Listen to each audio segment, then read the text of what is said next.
Friends, welcome back to my channel Shravya Bhupathi. అందరు ఎలా ఉన్నారు?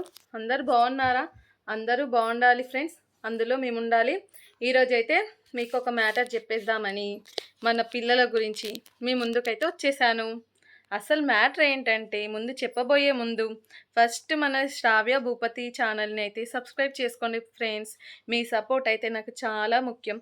సపోర్ట్ చేయండి అండ్ సబ్స్క్రైబ్ చేసుకోండి అండ్ ఎంకరేజ్ చేయండి ఫ్రెండ్స్, మీ తెలుగు అమ్మాయిని అండ్ మన తెలంగాణ అమ్మాయిని. అయితే మ్యాటర్ ఏంటంటే, చిన్నపిల్లలకు సిరప్లు వేస్తున్నారు కదా, చూడండి. మీరు ఎవరైనా పిల్లలకి దగ్గు సిరప్ వేస్తున్నారా? చూడండి ఇక్కడ. అయితే మ్యాటర్ ఏంటంటే ఫ్రెండ్స్, మొన్న పిల్లలు 15 మెంబర్స్ చనిపోయారు. అది కూడా కాఫ్ సిరప్ వేయడం వల్ల. వాళ్ళు ఏంటంటే గవర్నమెంట్ హాస్పిటల్కి వెళ్ళి అక్కడ ఎక్స్పైరీ డేట్ చూడకపోవడము, పిల్లలకు తీసుకొచ్చి వాళ్ళు ఇచ్చిన సిరప్ వేయడం, అలా చేయడం వల్ల 15 మంది పిల్లలు అనేది వాళ్ళ ప్రాణాలను కోల్పోయారు ఫ్రెండ్స్. అయితే మనము ఏంటంటే చాలామంది ఊర్లలో కానీ కొంతమంది సిటీలో ఉన్నా కూడా చాలామంది పిల్లలని ఆర్ఎంపీ డాక్టర్స్ దగ్గరికి తీసుకెళ్ళి వాళ్ళకి కాఫ్ చిన్నప్పటి నుంచి చూయించిన హాస్పిటల్స్ అండ్ అవి చిన్న క్లినిక్లైనా వాళ్ళకి అవే వాటి వల్లనే తగ్గిపోతుంటాయి. కానీ ఇంకా కొంతమంది ఏంటంటే చూపించుకోవడానికి డబ్బులు లేక ఇబ్బంది పడడం ఇలాంటివి ఫేస్ చేస్తుంటారు. అలా గవర్నమెంట్ హాస్పిటల్కి వెళ్తుంటారు. మనం వెళ్ళినప్పుడు మిస్టేక్ మనదే ఫ్రెండ్స్ అక్కడ. ఎందుకంటే ఏ సిరప్ ఇచ్చినా ఏది ఇచ్చినా ఫస్ట్ ఎక్స్పైరీ డేట్ అనేది ఖచ్చితంగా చూసుకోవాలి. ఎందుకంటే అక్కడ ఉండేది మన పిల్లలు, మన ప్రాణం. మనము 9 నెలలు ఎంత కష్టపడి ఎన్నో ఇబ్బందులను ఎదుర్కొని మన పిల్లలను బయటకు తీసుకొస్తాం.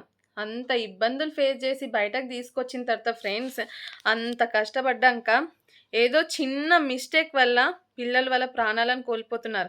ఆ మిస్టేక్ ఉండేది మన తల్లిదండ్రుల దగ్గరనే. ఇదైతే కేర్ఫుల్గా ఆలోచించుకోండి. చూడండి ఫ్రెండ్స్, ఎందుకంటే ఇప్పుడు వెళ్ళిన తర్వాత చూపిస్తాము. చాలామందికి చూయించుకోవడానికి లేక, కొంతమందికి లాంగ్ డిస్టెన్స్లో హాస్పిటల్స్ ఉండడం వలన క్లినిక్స్కి వెళ్ళడం, ఆర్ఎంపీ డాక్టర్స్ దగ్గరికి వెళ్ళడం చేస్తుంటారు. ఇలా వెళ్ళినప్పుడు మాత్రం పిల్లలకు చూయించుకున్నప్పుడు ఖచ్చితంగా వాళ్ళు ఇచ్చిన మెడిసిన్స్ కానీ సిరప్స్ కానీ ఖచ్చితంగా మనము ఎక్స్పైరీ డేట్ అయితే చూసుకోవాలి. ఇప్పుడు ఈ కాఫ్ సిరప్ వచ్చేసి మనకేంటంటే ప్రైవేట్ హాస్పిటల్ పిల్లలని క్లినిక్ కాకుండా మనము ఎంబీబీఎస్ డాక్టర్స్ దగ్గరికి తీసుకెళ్తాం కదా, మన చిల్డ్రన్స్ని చూసే డాక్టర్స్. ఏంటంటే వాళ్ళు కొంచెం కేర్ఫుల్గా చూస్తారు పిల్లలని, పట్టించుకొని లోతుగా చూడడం. ఇప్పుడు ఏంటంటే గవర్నమెంట్లోకి చేస్తాం, బట్ అంత పట్టించుకున్నట్టు అనిపించదు. చూస్తూనే ఉంటాం, చాలామంది జనాలు వస్తుంటారు వెళ్తుంటారు. అందులో మనని ఎక్కడ పట్టించుకునేది? ఏదో చూసినంత వరకు చూడడం. వాళ్ళది మిస్టేక్ కాదు ఫ్రెండ్స్, అక్కడ మనదే మిస్టేక్. ఎందుకంటే తల్లిదండ్రులది చూసుకోవడం. అది మళ్ళీ కొంతమంది ఏంటంటే పిల్లలకి పరిగడుపున సిరప్స్ పోస్తుంటారు. వాళ్ళు ఇవ్వగానే బ్రష్ వేపిస్తారో సిరప్స్ పోసేస్తుంటారు. నేను చాలా మందిని చూస్తూ ఉంటాను. అలా పోయడం కూడా చాలా వరకు మంచి పద్ధతి కాదు.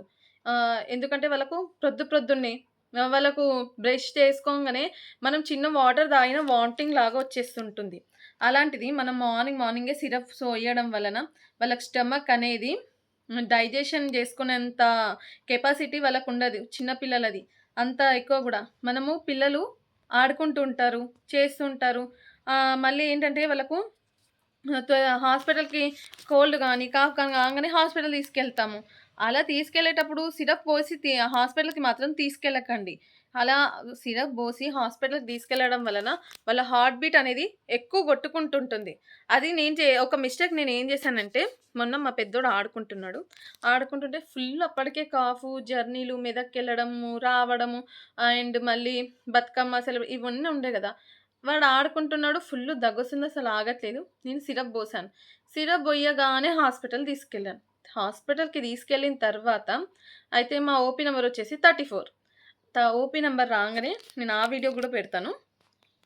లోపల తీసుకెళ్ళిన హార్ట్ బీట్ అనేది పెద్దోడిది చాలా కొట్టుకుంటుంది.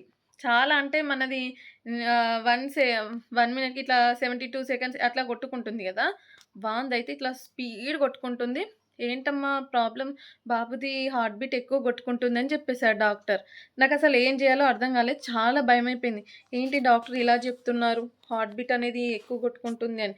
ఇంకా అమ్మ మీరు రష్ హాస్పిటల్‌కి తీసుకెళ్ళండి. బాబు హార్ట్ బీట్ ఎక్కువ కొట్టుకుంటుంది అని చెప్పేసారు. ఇంక చెప్పే వరకు నాకు వాళ్ళకు చిన్నదేదన్నా దెబ్బ తగిలితేనే నేను తట్టుకోలేను. అలాంటిది ఇంకా అలా చెప్పే వరకు ఇంకా తట్టుకుంటానా? ఇంకా మండే ఎళ్ళిపోయాను. రష్‌కెళ్ళిన తర్వాత అసలక్కడ ఏం లేదు. వానికి ఎళ్ళినాము, ఓపీ రాయించుకున్నాము. ఓపీ ఏమో 700 ఎళ్ళిన తర్వాత వాడిని అడ్మిట్ జేసేసుకున్నారసలు. నాకు అర్థమే కాలేదసలు. ఎందుకు అడ్మిట్ చేసుకుంటున్నారు? వాడు బానే ఉన్నాడు గదా! అడ్మిట్ ఎందుకని ఇంక టెస్టులు రాసేసారు. అన్నీ జేసేసారు. అక్కడ వానిదేం ప్రాబ్లమ్ లేదు. కాకపోతే మనకన్నా ఎక్కువ ఇప్పటివరకు ఏ చిన్న పిల్లలలా అంత హార్ట్ బీట్ కొట్టుకోలేదు. వీనిది మాత్రం హార్ట్ బీట్ అనేది కొంచెం స్పీడ్‌గా కొట్టుకుంటుంది. నేను మళ్ళీ "మీరు ఇంత దూరం ఎందుకొచ్చారమ్మా? నేను మా ఇక్కడ సండే రోజు ఆశాజ్యోతిలోకొస్తాను. మీరు ఇంత దూరం వేస్ట్‌గా వచ్చారని" డాక్టర్ అన్నారు.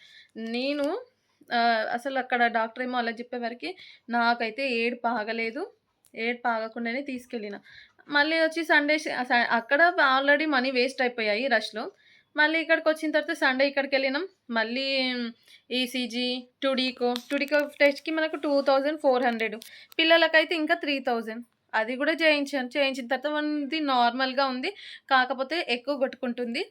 వాడు పెరిగిన కొద్దీ స్లో అవుతుంది అని. అయినంక అప్పుడు డాక్టర్ అన్నారు, "అమ్మ నువ్వేమన్నా దగ్గు సిరప్ ఏమన్నా యూజ్ చేశావా?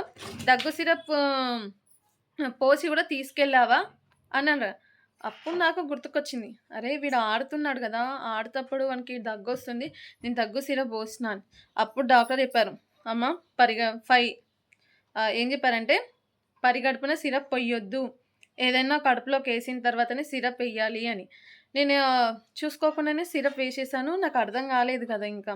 వేసిన తర్వాత మళ్ళీ పిల్లలు ఆడేటప్పుడు గానీ, వాళ్ళకు ఏదన్నా టెన్షన్‌లో ఉన్నప్పుడు గానీ సిరప్స్ అంట అస్సలకి యూజ్ చేయొద్దంట.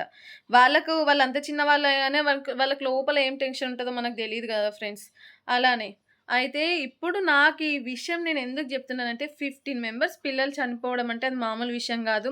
ఎక్స్‌పైర్ డేట్ జూసుకోకపోవడం, ఇలా ఇబ్బందులు ఫేస్ జేస్తున్నారు. కాఫ్ సిరప్ వల్ల మాత్రం చాలా డేంజర్ ఉంటుంది. చాలామంది ఎంబీబీఎస్ డాక్టర్స్‌కి చూయించుకొని పిల్లలను మనం సేఫ్‌గా ఉంచుకోవడం చాలా ముఖ్యం. ఎందుకంటే వాళ్ళకు పిల్లల గురించి ఆటోమేటిక్ చైల్డ్ స్పెషలిస్ట్‌కి మాత్రం చాలా బాగా తెలిసిపోతుంది. వాళ్ళు ఏ పరిస్థితిలో ఉన్నా, ఏ సిట్యుయేషన్‌లో ఉన్నా అదే తగ్గిపోతుంది. ఎందుకంటే నేను చాలా ఇక్కడ వెళ్ళడానికి లాంగ్ అవుతుందని జెప్పి ఆర్ఎంపీ డాక్టర్స్ దగ్గరకని, చిన్న క్లినిక్స్ దగ్గరికి తీసుకెళ్తే అస్సలు తగ్గదు. అక్క అక్కడికే ఆల్మోస్ట్ మనీ అన్నీ అయిపోతూనే ఉంటాయి.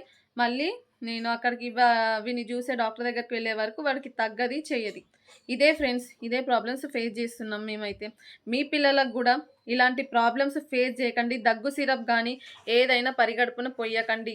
మళ్ళీ మనం డాక్టర్స్ దగ్గరికి చెకప్‌కి తీసుకెళ్ళేటప్పుడైతే దగ్గు సిరప్ అస్సలకే వాడొద్దు. నాకైతే అనిపిచ్చింది. నేనైతే మీకు చెప్తున్నాను. అండ్ నేనేదైనా మిస్టేక్ జెప్పుంటే కామెంట్ జేయండి. నేను ఫేస్ చేసిన ప్రాబ్లమ్స్ అయితే మీకు చెప్తున్నాను. ఎందుకంటే ఎవరి పిల్లలైనా పిల్లలే.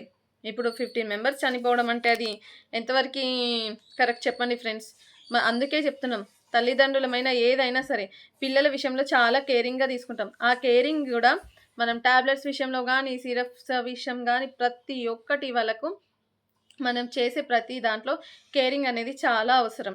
ఎందుకంటే ఏ చిన్న వస్తువు తీసుకున్నా దానికి ఎక్స్‌పైరీ డేట్ మాత్రం ఖచ్చితంగా చూసుకోండి ఫ్రెండ్స్. ఇప్పుడు ఈ సిరప్ కాఫ్ సిరప్ ఉందా? మనకేంటంటే ఎంబీబీఎస్ డాక్టర్స్ ఇచ్చిరనుకోండి, వాళ్ళు చిల్డ్రన్ స్పెషలిస్ట్ ఇచ్చారనుకోండి, మనకు నమ్మకం ఉంటుంది.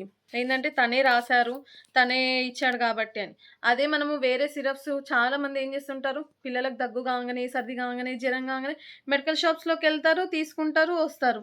వీటి వల్ల యూజ్ ఏమి ఉండదు. మళ్ళీ వాళ్ళకు యాంటీబయాటిక్ అని, ఇదని, అదని వాడేదాకా మాత్రం తగ్గదు ఫ్రెండ్స్. ఇది మాత్రం నిజం. ఎనీవే ఎవరి పిల్లలైనా పిల్లలే. మీరైతే ఏది వాడుకున్నా చేసిన ఎక్స్‌పైర్ డేట్ అయితే చూడండి ఫ్రెండ్స్. నాకైతే నా ఫ్రెండ్స్ ఉన్నారు కాబట్టి అండ్ నా ఫ్యామిలీ, నా యూట్యూబ్ ఫ్యామిలీ చెప్పాలనిపించింది. చెప్పేసాను. ఎనీవే అందరైతే జాగ్రత్తగా ఉండండి. నేనేమైనా మిస్టేక్‌గా చెప్పుంటేనైతే కామెంట్ చేయండి. అండ్ మన పిల్లల కోసం మనం జాగ్రత్తగా ఉండడంలో ఎలాంటి తప్పు లేదు ఫ్రెండ్స్. ఇదైతే నిజమే గదా! నేనేమైనా చెప్పింది మిస్టేకా? కామెంట్ చేయండి. ఎనీవే ఫ్రెండ్స్, నా ఛానల్ అయితే చాలామంది చూస్తున్నారు కానీ సబ్స్క్రైబ్ చేయట్లేదు. సబ్స్క్రైబ్ చేయండి అండ్ సపోర్ట్ చేయండి ఫ్రెండ్స్. Bye bye.